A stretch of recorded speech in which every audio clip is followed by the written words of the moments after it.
Bienvenidos a la clase de taxonomía de suelo. Esta es una clase un poco básica, ¿verdad? Porque realmente la taxonomía de suelo es una rama de las ciencias aplicadas del suelo que es bastante compleja, sobre todo por la gran cantidad de órdenes, la gran cantidad de subórdenes, la gran cantidad de sufijos y prefijos para poder clasificar suelo. Entonces esta clase es una clase más orientativa a lo que es la taxonomía de suelo. La taxonomía de suelo se basa en la clasificación, ¿ok? La clasificación, por eso definimos aquí qué es clasificar. Nosotros clasificamos, y toda la ciencia de la taxonomía clasifican las cosas para crear un lenguaje unificado, científico, ¿verdad? Para poder facilitar el estudio, ¿ok? A quienes se dedican a la taxonomía de suelo, para que en todos lados, es como un lenguaje universal, que en todos lados el lenguaje es el mismo, ¿ok? Entonces eso facilita un poco lo que es el estudio de la taxonomía de, bueno, en este caso del suelo, ¿no? Pero recuerda que también hay taxonomía de especies, ¿no? De especies animales, de insectos, de todo eso, ¿no? Entonces, la taxonomía en sí se utiliza para crear un lenguaje unificado. O sea, esa clasificación como tal crea un lenguaje unificado para facilitar la comprensión de cualquier científico que se dedique a esa rama. Además de eso, para predecir comportamiento, porque ya hay una serie de descripciones previas que ya cuando entra allí el suelo, en este caso, ¿no? Entra en ese orden, en ese grupo, ya más o menos uno puede predecir cómo se va a comportar el suelo con alguna actividad productiva, por ejemplo, ¿no? Igual para estimar su productividad. Igualmente, si predecimos comportamiento, más o menos podremos saber cómo se va a comportar ese suelo con respecto a alguna actividad productiva. Entonces, podemos estimar productividad. Ahora, la clasificación se basa en observar todas esas características. Recuerden que en este caso el suelo pues tiene ciertas características, tiene muchas características realmente, y nosotros como clasificadores de suelo debemos observar todas estas características dependiendo de los parámetros, ¿no? que requiramos observar. Vamos a observarla y en base a eso nosotros ordenamos por características el suelo, los suelos. Y después que lo ordenamos, lo agrupamos en órdenes, ¿verdad? En grupos, en familias, todo eso, ¿no? Y eso que vemos aquí está basado en la sistemática, ¿ok? Que es una ciencia, la ciencia de la clasificación prácticamente. Y la sistemática, para poder clasificar, requiere tener parámetros, o sea, por ejemplo, el color, por ejemplo, parámetros de pedregosidad, parámetros de profundidad, de acumulación, todos estos parámetros que ya están previamente descritos, ¿verdad? La sistemática lo utiliza para poder ordenar y agrupar esos órdenes de suelo o esos tipos de suelo. Además, esos parámetros pueden ser cualitativos y cuantitativos. Cuando hablamos de color, pues puede ser cualitativo, ¿sí? Cuando hablamos de porcentaje de saturación de base, puede ser cuantitativo. Y bueno, hay muchos otros parámetros, demasiados parámetros que se utilizan para poder nosotros ordenar y agrupar eso es lo que es suelo. Entonces, la nomenclatura, en este caso, lo que es suelo, está conformada por 4 partes, ¿verdad? La primera parte es la distinción del subgrupo. Fíjense, aquí está el triángulo, ¿verdad? De la UDA del 51, que es quien lleva prácticamente o oficialmente el registro taxonómico de suelo. ¿Okay? Entonces, lo que es el subgrupo, fíjense que el suelo está conformado por, bueno, más de 19.000 series de suelos, imagínense, 8.000 familias, 2.484 subgrupos, 319 gran grupos, 63 subórdenes y 12 órdenes de suelo. Obviamente nosotros aquí vamos a ver lo que es orden, ¿verdad? Y lo que son grupos y eso, pero no vamos a ver toda la serie, porque imagínense, 19.000 series de suelo distribuidas a nivel mundial. ¿Okay? Entonces, la nomenclatura se basa en 4 partes, como les decía hace rato. La primera parte distingue el subgrupo, ¿ok? el subgrupo. La segunda parte es la distinción del gran grupo, ¿ok? La tercera parte es el régimen de humedad que recibe el suelo. Y la cuarta parte es el orden de suelo como tal, ¿ok? Entonces este es un Vertiaploufdal. Esa es la nomenclatura de este tipo de suelo, que vamos a ir describiéndola a medida que vamos avanzando. Entonces aquí tenemos los órdenes de suelo y las principales características. En esta tabla vamos a ver varias tablas así, ¿verdad? Según la Soil Taxonomy, pues estos son los órdenes, los 12 órdenes de suelo y sus características. Por ejemplo, aquí tenemos el orden Gelisol, que son suelos permanentemente helados, están sobre todo en la Antártida, ¿no? Por allí donde el frío es todo el año. Los fríos bajo cero son todo el año. Tenemos histosoles, suelos con alto contenido de materia orgánica, del 20-30% en los primeros 80 centímetros de suelo, ¿verdad? Y así tenemos cada uno de los suelos con sus características, ¿okay? Que lo vamos a ir viendo también. Fíjense aquí, nosotros, por ejemplo, la mayoría de los suelos en Barinas son insectisoles.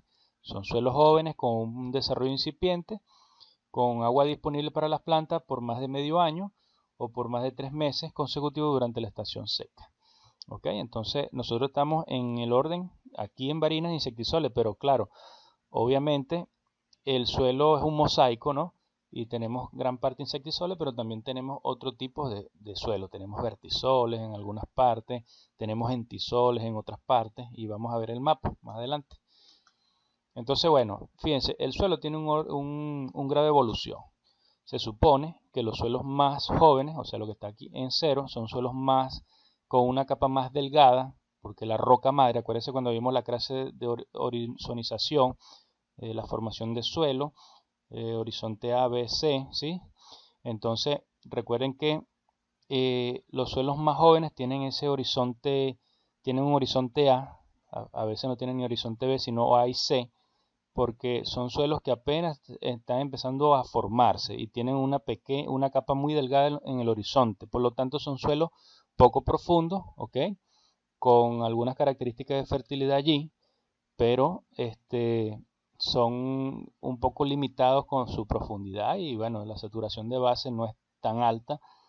Es un suelo apenas que está empezando a evolucionar. Entonces tengo muchos elementos ahí o minerales grandes que todavía no se han meteorizado y no tengo tanta cantidad disponible de algunos elementos que proveen esas rocas, ¿no? Que se van meteorizando.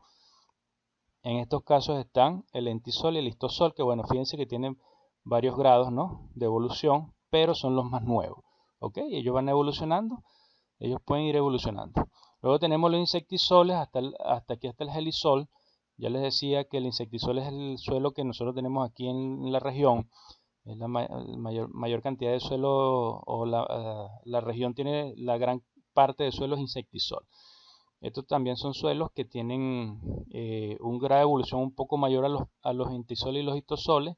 Tienen son fértiles, son adecuados para la siembra y tienen buen régimen de humedad quizá. Y bueno, ahí tenemos, o sea, son suelos aptos para sembrar. Y ya ahí vienen otras cosas que son las clasificaciones por vocaciones de uso y todo eso, ¿no? Pero son suelos productivos, en definitiva son suelos productivos. Luego tengo los alfisoles, que son un poquito más evolucionados, los molisoles, que son suelos que son blandos, ¿verdad? Son buenos, tienen buena fertilidad, igual los alfisoles tienen buena saturación con base, tienen gran saturación con base, más del 30%, ¿ok? Los alfisoles igual. Tengo los aridisoles, que son suelos, bueno, que con su régimen de humedad son suelos muy secos, son áridicos. Eso lo vamos a ver más adelante, es decir, que no llueve mucho. Tenemos los vertisoles, que son suelos con mucha arcilla, del tipo expansible, de 2,1, ¿verdad? Por lo tanto tiene buena capacidad de intercambio catiónico, pero también tiene limitantes a la hora de mecanizar, ¿okay? Porque son suelos muy arcillosos, muy pesados. Después tengo el espodoso, después tengo los ultisoles, que son suelos más evolucionados, ¿sí? Son suelos ya más profundos, mucho más profundos, con baja saturación en base, ¿ok? Con acumulación, con una capa de acumulación de arcilla, un horizonte BT como tal. Suelos prácticamente que son productivos, tienen muy poca materia orgánica y se ha perdido mucho en el horizonte A y están más que todo y acumulados en los horizontes más profundos. Y tengo los oxisoles, que son ya los de mayor grado de evolución, que tienen mucho, óxidos de hierro y de aluminio, de manganeso. También tiene una acumulación, un horizonte de acumulación, son suelos también muy profundos. Son productivos, pero bueno, tienen limitantes ahí de fertilidad. Eso quiere decir que hay que trabajarlos con fertilización, ¿okay? Y bueno, eso ya la clase de fertilización la vimos, lo que es materia orgánica, cómo fertilizar con abonos orgánicos y todo eso. Aquí tengo entonces una tabla de régimen de humedad del suelo. Vemos que los arídicos son húmedos menos de 90 días consecutivos. Son los suelos que son arídicos, que tienen ese régimen arídico, son suelos secos, ¿ok? Normalmente la zona semiárida de Falcón y Zulia, área norte costera y la depresión de Unares. Aquí es más o menos donde se encuentran esos suelos. Es decir, que ahí en Falcón, en los médanos, esos son de régimen arídico. Tienen más de 90 días consecutivos, de 90 días consecutivos con humedad. El resto, seco, ¿ok? Los ústicos es como un balance, más de 90 días consecutivos o más de 180 días, acumulativos de agua, ¿ok? Son aquí los llanos centrales, los orientales, es la zona donde estamos en Barinas, ¿no? Zona subhúmeda del lago de Maracaibo, Lara y Falcón. Los údicos son los que tienen más humedad, ¿verdad? Tienen más humedad que el ústico, más de 270 días acumulativos, menos de 200 días, menos de 90 días acumulativos en la parte seca, ¿no? Y están en Amazonas, en el bosque, ¿verdad? El sur del estado Bolívar, planicies aluviales del lago de Maracaibo y sector de Uribante, Arauca. Los hiperúdicos son más húmedos, ¿ok? Más que todo en el pie de monte, ¿verdad? En el estado Táchira, ahí lo que es cerro, que llueve más. Y aquí en Barinas, pues fíjense que nosotros tenemos aquí en la región un sistema prácticamente ústico, y tenemos allí en la parte de caldera, que ya es otro ecosistema, ya va cambiando, los pisos térmicos son diferentes. Allí tenemos otro régimen de humedad, quizás údico, ¿verdad? Hasta hiperúdico, ¿ok? Llueve más para allá. Vamos a decir que údico. Y luego tengo el régimen acuícola, ¿verdad? Saturación de agua sin oxígeno durante al menos parte del periodo de actividad biológica. Estos son más que todo los regímenes de humedad del suelo. No es, es lo que llueve, tiene que ver con eso, pero también es referente al suelo. Es decir, que si el suelo se satura y no drena y dura gran parte inundado, como el sector inundable de los llanos bajos de Barinas, entonces tenemos acuícola, ¿ok? Es decir, que el régimen de humedad tiene que ver con las precipitaciones y la capacidad del suelo para acumular agua, ¿ok? Es eso. Entonces, bueno, nosotros tenemos aquí un sector acuícola, que son los llanos inundables, ¿ok?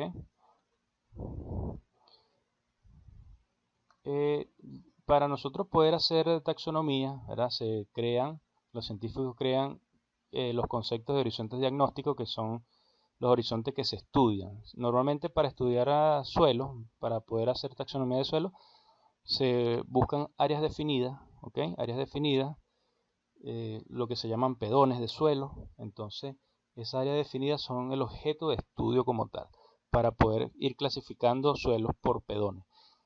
Y entre los pedones está el epipedón, que es los pedones o la parte superior del pedón, y el endopedón es la parte inferior. Es decir, el epipedón es lo que se ve arriba, ¿verdad? En la superficie, esos horizontes superficiales, y los endopedones son los horizontes que están más abajo, más profundos, que no se ven. ¿Ok? Ese es el concepto. Entonces, siempre cuando se hace el estudio en calicata, entonces vemos epipedones y endopedones en la calicata, y ahí vamos clasificando. Entonces tenemos varios tipos de endopedones ya definidos, ¿verdad? Tenemos el endopedón ágrico, es el horizonte que se forma, que está compacto, que se forma debajo de la caparada, ¿ok? O sea, por donde aramos, de abajo de esa caparada se puede formar un horizonte o un endopedón que se llama ágrico, ¿ok? Y es donde se acumula, ¿verdad? Limo, arcilla y materia orgánica. Es una parte iluvial. Iluvial significa acumulación, ¿ok? Y el luvial significa que de allí sale, es decir, que hay salida, eluvial es salida de algún elemento y luvial es acumulación de algún elemento. Eso quiere decir que en este ágrico hay acumulación de limo, arcilla y materia orgánica, es decir, en el horizonte inferior a la caparada. Luego tengo el álbico, que es un horizonte de lavado, ¿ok? De lavado, de 1 centímetro más de espesor, que contiene más de 85% de materiales álbicos o claros, ¿verdad? Que se caracteriza por su color claro, ya que generalmente se han eliminado las arcillas y los óxidos de hierros libres, es decir, que se han lavado, ¿verdad? Por eso son eluviales. Después tengo el argílico, que es la acumulación de arcilla, ¿verdad? Aquí eluvial, la acumulación de arcilla.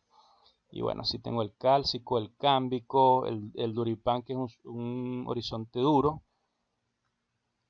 Tengo el espódico, el fragipán, glósico, bueno, ahí están todos. Y el nátrico, que es el que acumula mucho sodio, ¿verdad? Es decir, que cumple con las propiedades de un horizonte argílico, es decir, de acumulación, pero además tiene estructuras columnares o prismáticas porque tiene el sodio, ¿verdad? El sodio intercambiable es mayor al 15% y el RAS es del 13%, que también es un parámetro de sodio, que indica que hay alta cantidad de sodio allí, por eso es nátrico, ¿ok? Y el sodio, como ya sabemos, pues tiene propiedades de dispersión de suelo, es decir, que puede ser negativo, puede hacer que la estructura del suelo se dañe, ¿ok? Se haya dispersión de partículas y se arreglen de unas formas como esta, columnares, prismáticas, que son formas un poco difíciles de trabajar. Seguimos con endopedones. Bueno, aquí están todos los endopedones con sus características, que es lo que los taxónomos, los científicos que se dedican a la taxonomía, ¿verdad? Utilizan para describir suelos. ¿Okay? Luego tenemos los órdenes. Aquí tenemos el primer orden, que se encuentra en el delta. En Venezuela está en el delta del Orinoco, que son los histosoles, que son suelos con gran cantidad de materia orgánica. ¿Okay? Más del 30% de materia orgánica hasta 40 centímetros de profundidad. Son suelos, como ya lo habíamos visto, son suelos nuevos, ¿ok? Tienen mucha materia orgánica y bueno, por lo tanto tienen buena fertilidad. Después están los espodosoles, que en Venezuela no hay espodosoles descritos, ¿verdad? Que son los horizontes que acumulan, ¿verdad? Lo que es calcio, magnesio, sodio, todos estos elementos que están aquí, ¿ok? Suelos minerales con horizontes de aluminio amorfo, o sea que están con la materia orgánica y materia orgánica, ¿ok? Entonces, bueno, aquí se ve todo lo que acumula, cómo se va lavando todos estos elementos hasta acumularse en el horizonte B, que es el horizonte espódico, ¿verdad? Luego tenemos los andisoles, que tienen un epipedón melánico, ¿verdad? Porque es claro, y son derivados de cenizas de volcanes. Son suelos que se forman a partir de las erupciones de volcanes, y aquí en Venezuela no hay suelos descritos de este orden. Luego tenemos el oxisol, que sí hay descritos, ¿ok? Tenemos aquí la leyenda oxisoles, tenemos en Amazonas y en Carabobo, y son suelos con horizonte óxico dentro de 2 metros de profundidad, es decir, que son suelos bastante profundos, ¿verdad? Y no tienen un horizonte argílico como tal, ¿ok? Pero sí tienen un horizonte óxico, que acumula óxidos allí abajo, ¿ok? Entonces es un horizonte BOX, de acumulación de óxido. Son suelos evolucionados, ya lo habíamos dicho. Luego tengo los vertisoles, que si hay en Guárico, Falcón, Yaracuy, Lara, Barinas, Portuguesía, Anzoátegui. Y son suelos con arcillas expansibles, es decir, del tipo 2.1, puede ser momorillonita, ¿ok? Puede ser hilita, sobre todo momorillonita, que se agrietan cuando están secos por la capacidad expansible, ¿no? Y tienen más del 30% de arcilla en todos los horizontes, es decir, que en todos los horizontes está este tipo de arcilla expansible en más del 30%. Por lo tanto, son suelos pesados para trabajar, son suelos con alta capacidad de intercambio catiónico, son suelos con buena fertilidad, pero con limitaciones físicas para laboreo, ¿ok? Entonces, bueno, ya vimos dónde hay. Estos suelos normalmente tienden a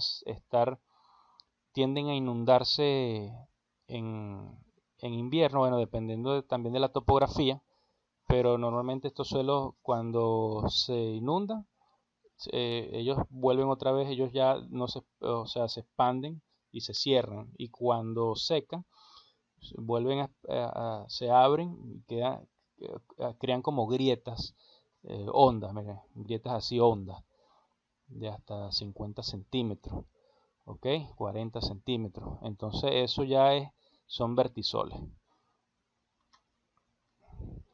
Luego tenemos los aridisoles, que son los suelos que tienen el régimen árido de humedad, es decir, que tienen poca acumulación de agua en el suelo durante el año. Entonces aquí dice no presenta horizonte mólico y están en Lara, ¿sí? En Lara, en Anzoátegui, en Guárico y en Sucre. ¿Okay? Son suelos áridos prácticamente, muy secos.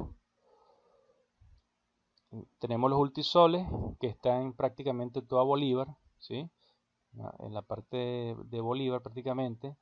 Tenemos Apure, Guárico, Anzoátegui, Monaga, Zulia, Cogede y abarca la mayor parte de los estados Bolívar y Amazonas. El ultisol es también un suelo evolucionado que dice que tiene baja saturación de base, menos del 35%, y tiene una acumulación de arcilla en el horizonte BT, que es el argílico, ¿ok? Es decir, y son suelos también profundos, ¿no? Son poco fértiles, ¿verdad? Tienen muy pocas bases porque ya se han lavado esas bases y la arcilla está acumulada abajo. Aquí se ve la diferencia y aquí se ve la arcilla, ¿no? Un horizonte BT profundo, acumulación profunda allí. Son suelos productivos, pero hay que trabajarlos con fertilización, con buena fertilización. Luego tenemos los molisoles que se encuentran en el agua de Valencia, ¿okay? En Aragua y Carabobo también hay una pequeña parte de molisoles en Lara, una pequeñita parte en Lara, aquí no aparece, pero sí hay una pequeñita parte en Lara, y son suelos blandos, ¿ok?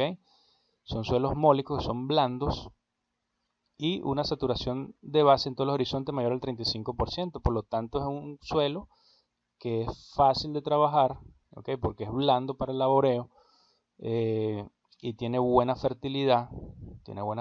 Son los suelos que mayormente usan para hortalizas, estos molisoles, y son bastante poquitos los que hay aquí. Normalmente tienen un pH, pues los del agua de Valencia tienen un pH alcalino, un poco alcalino, dependiendo también del origen de evolución de la roca madre. Por lo menos los de Valencia son de origen marítimo, ellos tienen mucho mineral de caliza, de calcio, todo eso. Entonces tienden a ser un poquito alcalino, pero bueno, por ahí alrededor de 7.5 hasta 8. Y es adecuado para algunos cultivos que lo toleran, ¿no? En el caso del agua de Valencia.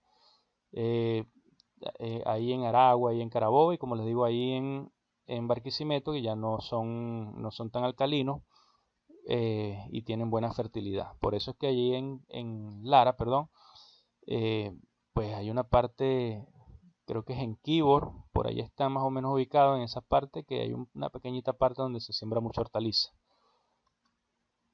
Luego tengo los alfisoles, que son suelos no tan evolucionados, pero son suelos con buena saturación con base, también tienen un horizonte de acumulación. Pues todos estos suelos que tienen algún nivel de evolución siempre tiende a acumularse la arcilla abajo, ¿ok? Entonces son suelos minerales con horizonte de diluviación, es decir, de acumulación de arcilla y saturación relativamente alta en profundidad. Es decir, que abajo, en ese horizonte B, hay buena saturación con base. Son suelos que se han ido lavando por la evolución.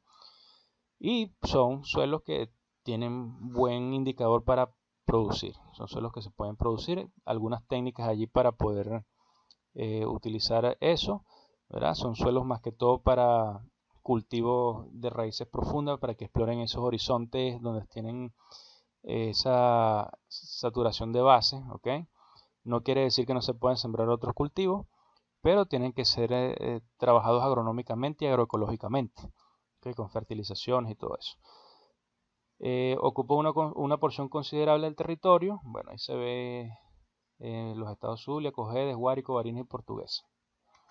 Luego tenemos los insectisoles, ¿verdad? Son suelos de baja evolución, pero con horizontes genéticos y humedad asequible a cultivos presentan un epipidón mólico, es decir, que son blandos para trabajar. Puede ser también un úmbrico o un horizonte cámbico. ¿Okay?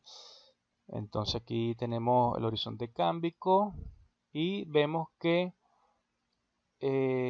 están la mayor porción noroccidental del país. Son los insectisoles, todo lo amarillo, ¿no? Imagínense, todo esto aquí, nosotros prácticamente tenemos gran parte de insectisoles, como les había dicho anteriormente.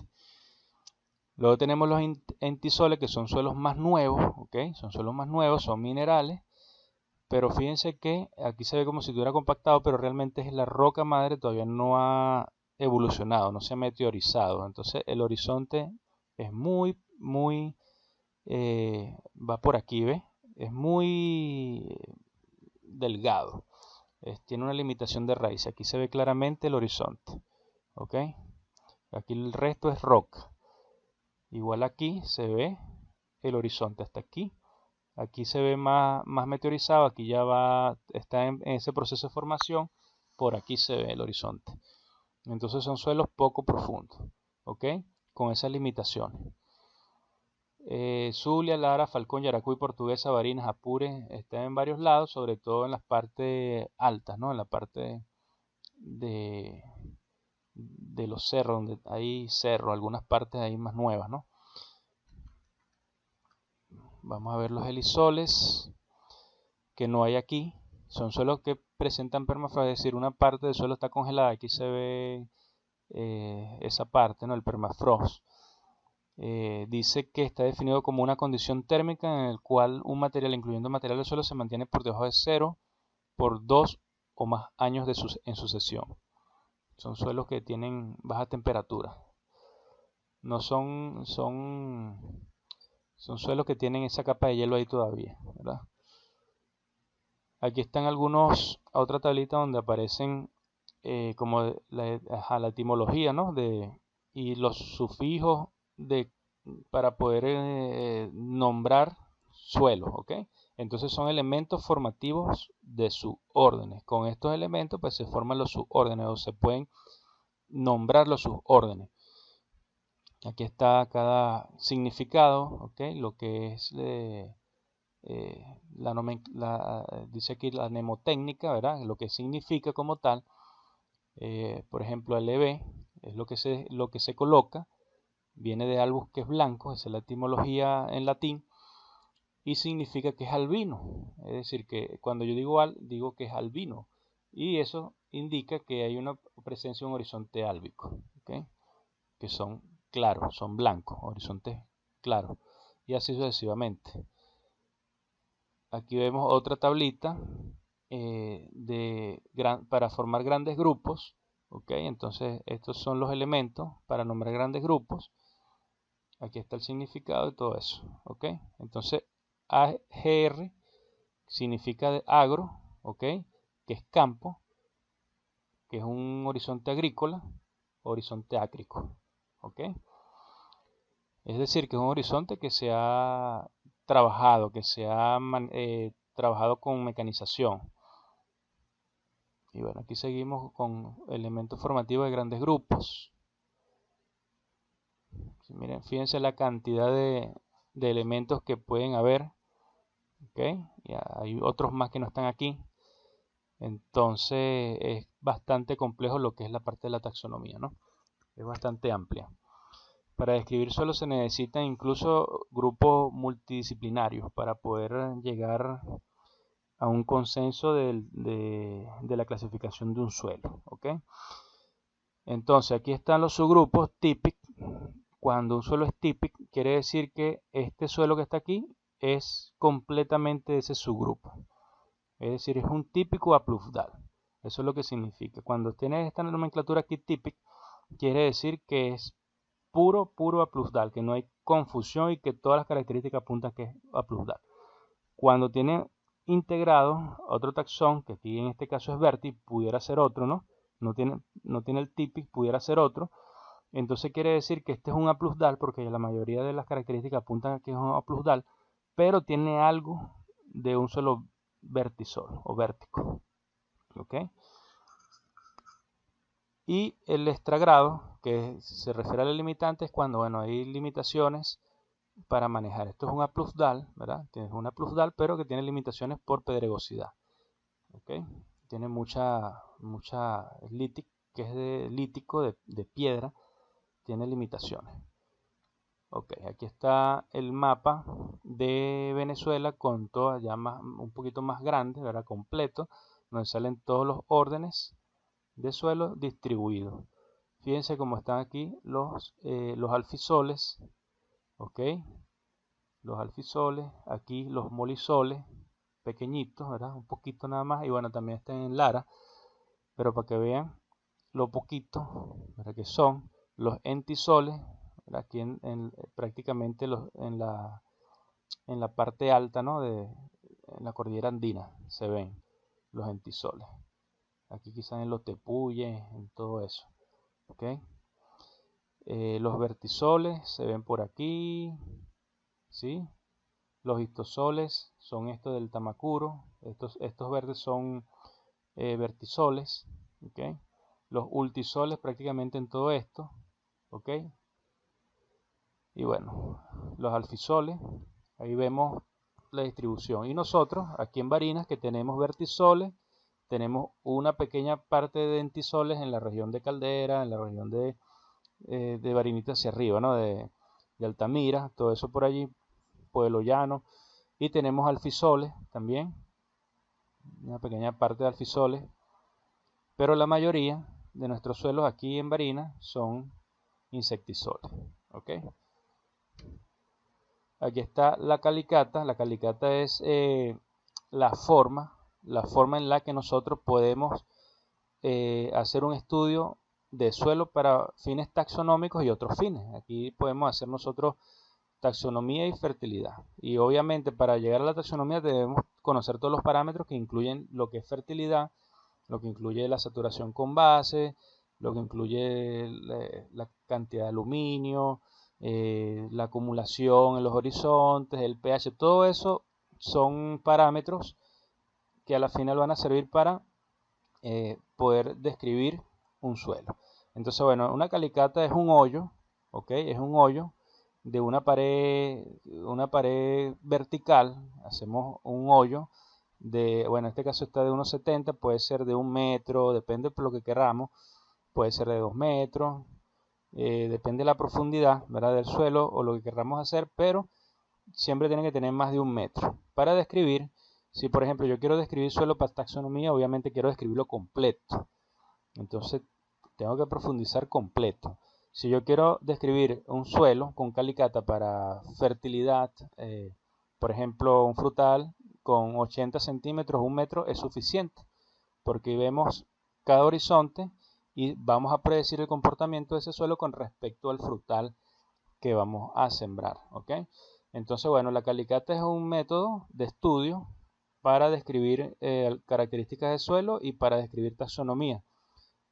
Para taxonomía es indiscutible que hay que hacer calicata, ¿ok? Entonces aquí lo que hacen los científicos es más o menos separar, ¿ok? De acuerdo a los indicios, separar los horizontes, ¿ok? Aquí está un horizonte A, un BA, un BT, que ya es acumulación, otro BT, un BC que es transición hacia C. Aquí está el horizonte C donde ya empieza la roca madre, ¿ok? Esta es la parte del suelo que no se ha... Fíjense que aquí llegaron hasta 1,70 porque bueno, ya encontraron la roca madre, ya sabemos que hasta ahí llega el suelo. Esa es la parte que dentro de unos años más, muchos años más, pues obviamente este suelo va a ser un poco más profundo porque esta roca madre que está aquí en 1,70 va a estar más meteorizada. Ok, recuerden que quien meteoriza eso son las condiciones y los microorganismos. Son uno de los principales causantes o de los precursores de la formación de suelo. Ajá, entonces, bueno, aquí vemos también otra calicata. Aquí hay varias calicatas donde describen suelo. Horizonte A, A2, BA, que es la transición, BT, BT2, dos horizontes de acumulación, BC1, una transición. Aquí describieron BC2 como otra transición y C, ¿ok? Y CX. Ya material parental, roca madre. Entonces, bueno, después lo que se hace cuando están ya identificados los horizontes es tomar muestras de suelo de cada horizonte, enviarlos al laboratorio y analizar químicamente los horizontes, ver si están iguales, si se juntan, ¿ok? Si los parámetros son diferentes, pues se separan como horizontes y se empieza a describir dónde está la acumulación de qué elemento. Entonces con eso vamos a las tablas que vimos anteriormente y podemos ir describiendo los horizontes químicamente, y después de eso podemos ir caracterizando y clasificándolos en órdenes y en grupos. ¿Okay? Esa es la idea de la calicata. Ok, eso es todo. Esto es como les decía al principio, un tema bastante amplio. Esto es simplemente como una clase introductoria, pero de esto hay mucha tela que cortar, bastante tela que cortar. Y bueno, los invito a que sigan leyendo sobre lo que es la taxonomía de suelo. Bueno, muchas gracias, muchachos.